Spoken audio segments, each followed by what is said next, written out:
Europe. Europe 1. Voici la revue de presse. Bonjour Bruno Donnet. Bonjour Maxime.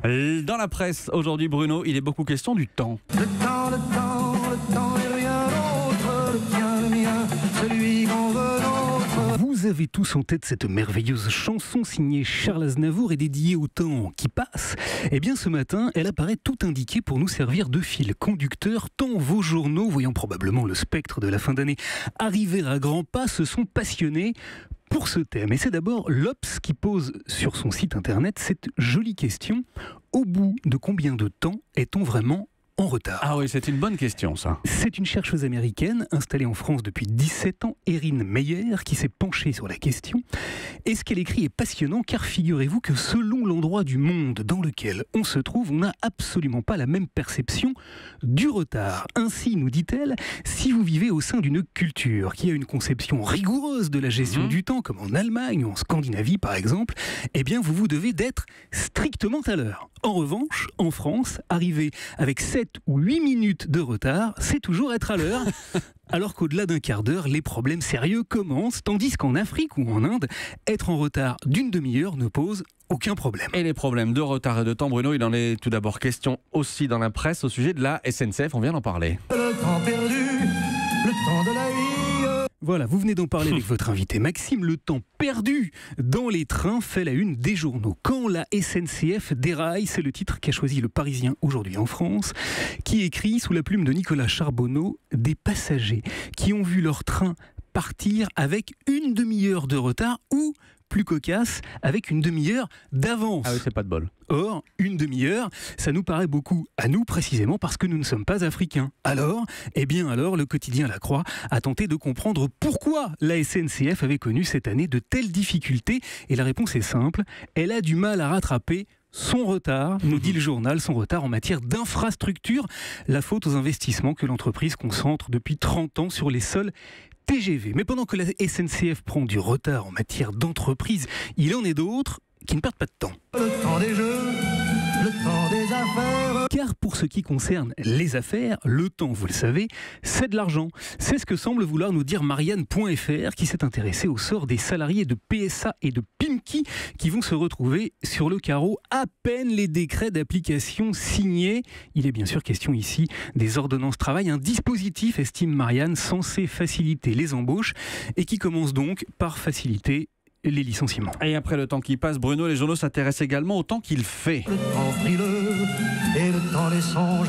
Frileux, il est vivement conseillé de ne pas l'être. Si vous vous trouvez actuellement au nord des États-Unis, la vague de froid y atteint des niveaux records et vous pourrez voir des photos spectaculaires de trains givrés sur place ou d'autoroutes transformées en pistes de ski sur le site du journal 20 minutes. Seulement voilà, s'il fait exceptionnellement froid en ce moment aux États-Unis, 2017 restera bien comme l'année la plus chaude du siècle. 2017, le climat s'emballe. C'est le choix de une qu'a fait Le Monde, qui nous apprend que le réchauffement climatique atteint pour la 3e année consécutive des niveaux jamais enregistrés depuis que l'on pratique des relevés météo. Mais si le réchauffement inquiète le monde en France, c'est le froid qui préoccupe les sans-domicile et plus particulièrement Christian Page, le SDF 2.0, comme l'a baptisé le site d'information en ligne Brut, qui est allé l'interviewer. Et si Brut s'est intéressé à lui, c'est parce qu'il y a 2 jours, il a posté sur Twitter la photo d'une bouche de métro parisienne ceinturée de barrières pour empêcher les SDF de venir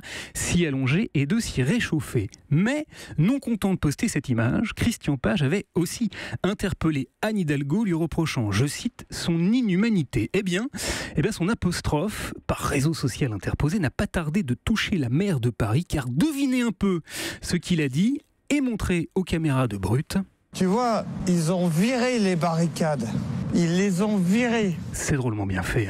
Il est certains retards qui peuvent donc être rattrapés très rapidement sous l'effet de la pression. Enfin, Bruno, il est aussi question dans la presse de problèmes à 2 vitesses. Oui, on parle ici de justice, Maxime.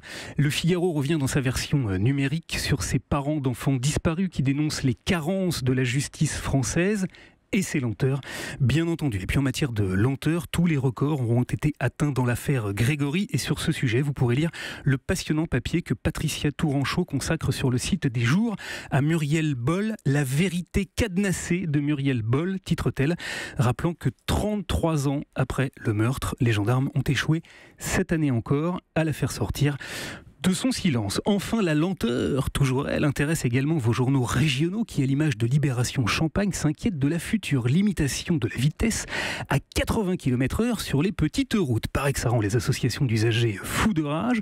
On leur conseillera donc vivement la lecture du Huffington Post qui rappelle opportunément que, sur un parcours de 100 km, le temps perdu en réduisant sa vitesse de 90 à 80 km/h n'est que de 8 minutes.